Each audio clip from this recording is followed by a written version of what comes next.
अगर आप यह वीडियो देख रहे हैं तो संभावना है कि आप अभी किसी और काम से भाग रहे हैं। शायद पढ़ाई से, शायद काम से, शायद किसी जिम्मेदारी से या शायद अपने ही विचारों से। वैसे इसमें आपकी गलती भी नहीं है, क्योंकि पिछले कुछ वर्षों में इंसान ने एक ऐसी चीज़ बनाई है जो इतिहास में पहले कभी नहीं थी। एक ऐसी मशीन जो आपके समय को नहीं खाती, आपके ध्यान को खाती है। और जब ध्यान चला जाता है तो सोचने की क्षमता भी उसके साथ चली जाती है। पिछले 200 वर्षों में मानव सभ्यता ने अनगिनत समस्याएं हल की हैं। हमने दूरी पर विजय प्राप्त कर ली, बीमारियों पर नियंत्रण पा लिया, जानकारी को जेब में रख लिया। लेकिन इसी दौरान एक नई समस्या जन्म ले रही थी, इतनी धीरे कि किसी ने उस पर ध्यान ही नहीं दिया। समस्या यह नहीं थी कि लोग कम पढ़ रहे थे, और समस्या यह भी नहीं थी कि लोग कम बुद्धिमान हो रहे थे, जबकि समस्या यह थी कि लोग गहराई से सोचना छोड़ रहे थे। आखिरी बार आपने किसी एक विचार पर लगातार 20 मिनट कब बिताए थे? 20 मिनट बिना मोबाइल, बिना म्यूजिक, बिना किसी स्क्रीन के, सिर्फ आप और आपके विचार। यदि यह प्रश्न कठिन लग रहा है तो चिंता मत कीजिए, आप अकेले नहीं हैं। अधिकांश लोग इस प्रश्न का उत्तर नहीं दे सकते, क्योंकि आधुनिक जीवन में अकेले बैठना आसान है, लेकिन अकेले सोचना नहीं। हमारा दिमाग एक अद्भुत मशीन है, लेकिन इसकी एक कमजोरी है, यह ऊर्जा बचाना चाहता है हर समय जहाँ भी संभव हो। और इसी कमजोरी का इस्तेमाल आज की डिजिटल दुनिया भी करती है। कल्पना कीजिए कि आपको 2 विकल्प दिए जाएं। पहला, किसी जटिल विषय पर बैठ करके गहराई से विचार करना, और दूसरा 15 सेकंड का मनोरंजक वीडियो को देखना। दिमाग लगभग हर बार दूसरा विकल्प ही चुनेगा। क्यों? क्योंकि गहराई से सोचना ऊर्जा मांगता है, जबकि मनोरंजन ऊर्जा नहीं मांगता, वह सिर्फ ध्यान मांगता है। और धीरे धीरे दिमाग आसान विकल्पों का आदी हो जाता है। और यही कारण है कि आज हम घंटों तक स्क्रॉल कर सकते हैं, लेकिन 10 मिनट तक किसी पुस्तक पर ध्यान केंद्रित नहीं कर सकते। यह आलस्य नहीं है, यह प्रशिक्षण है। आपका दिमाग वही बनता है जिसका आप रोज अभ्यास करते हैं। यदि आप रोज ध्यान भटकने का अभ्यास करेंगे तो ध्यान भटकना आपकी स्वाभाविक अवस्था बन जाएगा। वैज्ञानिक इसे न्यूरोप्लास्टिसिटी कहते हैं। सरल शब्दों में, आप जो बार बार करते हैं, आपका दिमाग उसी के अनुसार स्वयं को बदलता जाता है। यदि आप रोज पढ़ते हैं तो पढ़ना आसान होता जाएगा। यदि आप रोज सोचते हैं तो सोचना आसान होता जाएगा। लेकिन यदि आप रोज सिर्फ स्क्रॉल करते हैं तो स्क्रॉल करना आसान होता जाएगा, और बाकी सब कठिन। यही कारण है कि आज बहुत से लोग एक अजीब अनुभव करते हैं। वे पढ़ना चाहते हैं लेकिन पढ़ नहीं पाते। वे ध्यान लगाना चाहते हैं लेकिन ध्यान नहीं लगता। वे सीखना चाहते हैं लेकिन टिक नहीं पाते।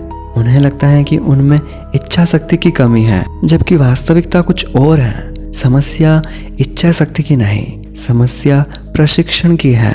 आपने अपने दिमाग को गहराई के लिए नहीं, विक्षेप के लिए प्रशिक्षित किया है, और यहीं से एक खतरनाक चक्र शुरू होता है। ध्यान कम होता है, गहराई कम होती है, समझ कम होती है। फिर हम और अधिक जानकारी को खोजते हैं, लेकिन जानकारी समझ का विकल्प नहीं है।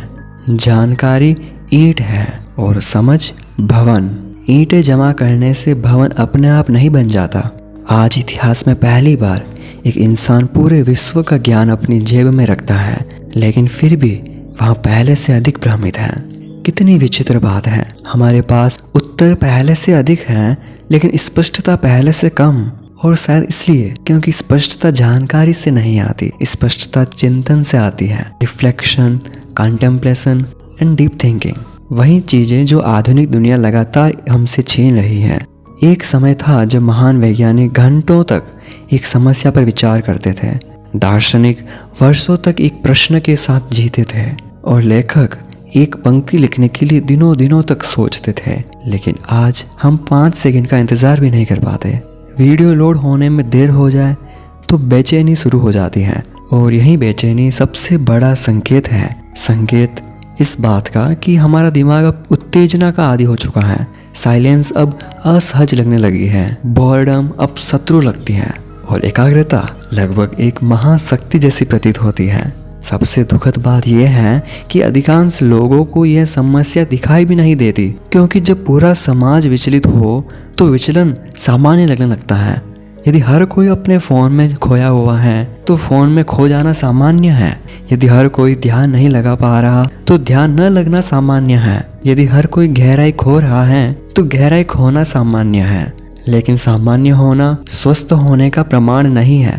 और शायद इसी वीडियो का सबसे महत्वपूर्ण विचार है आपका ध्यान, जो कि आपका सबसे मूल्यवान संसाधन है।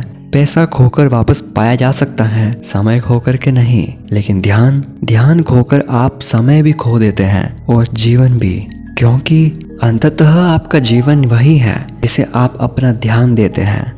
जहाँ पर आपका ध्यान जाता है वहीं आपका जीवन जाता है। तो अगली बार जब आपका हाथ बिना सोचे समझे फोन की ओर बढ़े तो एक क्षण सोचिए और स्वयं से पूछिए, क्या मैं इस उपकरण का उपयोग कर रहा हूँ या वह उपकरण मेरा उपयोग कर रहा है?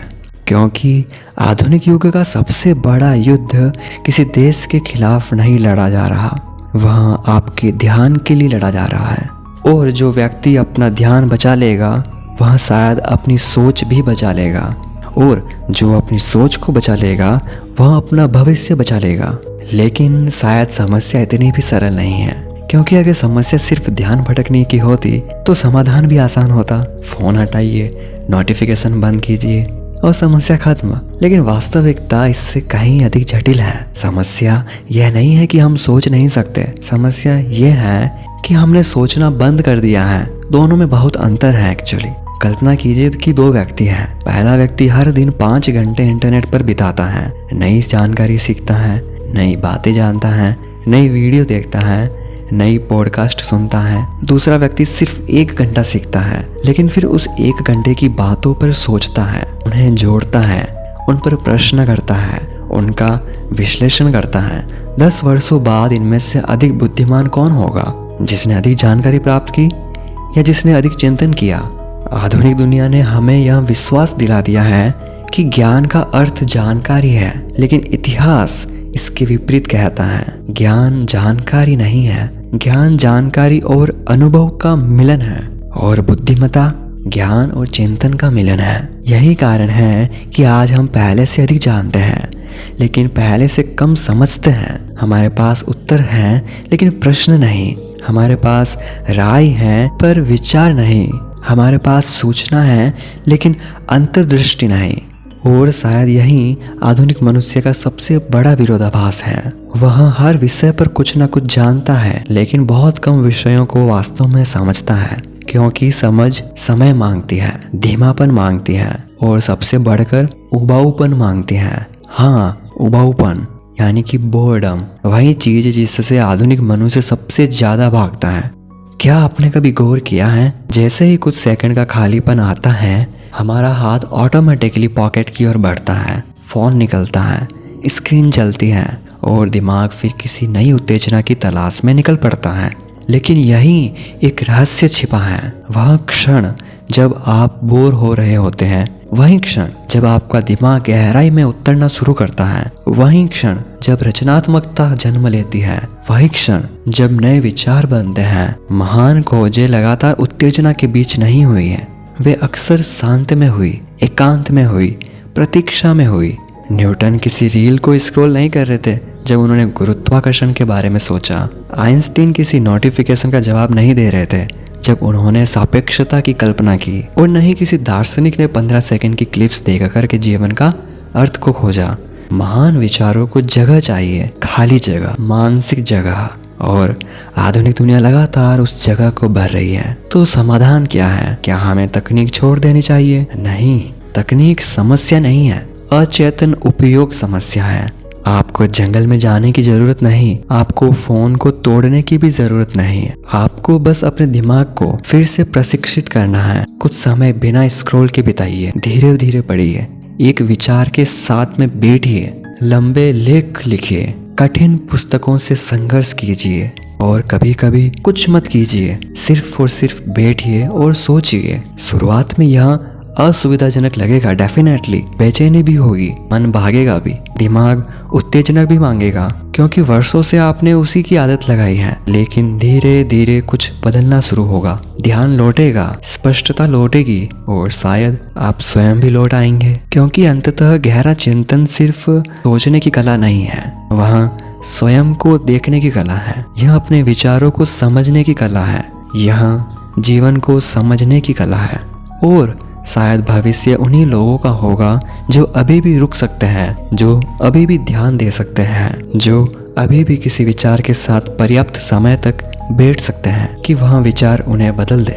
दुनिया पहले से अधिक तेज होती जाएगी, शोर पहले से और अधिक बढ़ता भी जाएगा, ध्यान भटकाने वाली चीजें पहले से अधिक शक्तिशाली होती जाएंगी। लेकिन उसी दुनिया में एक दुर्लभ वर्ग भी होगा, वे लोग जो अभी भी गहराई से सोच सकते हैं। और जब बाकी सब लोग प्रतिक्रिया दे रहे होंगे, वे समझ रहे होंगे। जब बाकी सब लोग उपभोग कर रहे होंगे, वे निर्माण कर रहे होंगे। जब बाकी सब लोग विचलित होंगे, वे केंद्रित होंगे। और शायद इसीलिए भविष्य का सबसे बड़ा लाभ धन नहीं होगा, जानकारी नहीं होगी, तकनीक नहीं होगी। भविष्य का सबसे बड़ा लाभ होगा ध्यान और उससे जन्म लेने वाली शक्ति, गहरा चिंतन।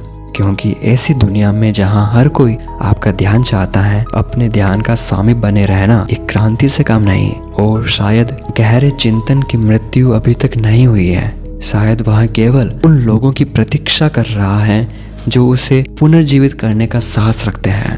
The death of deep thinking और परहैप्स इट्स रीबर्थ।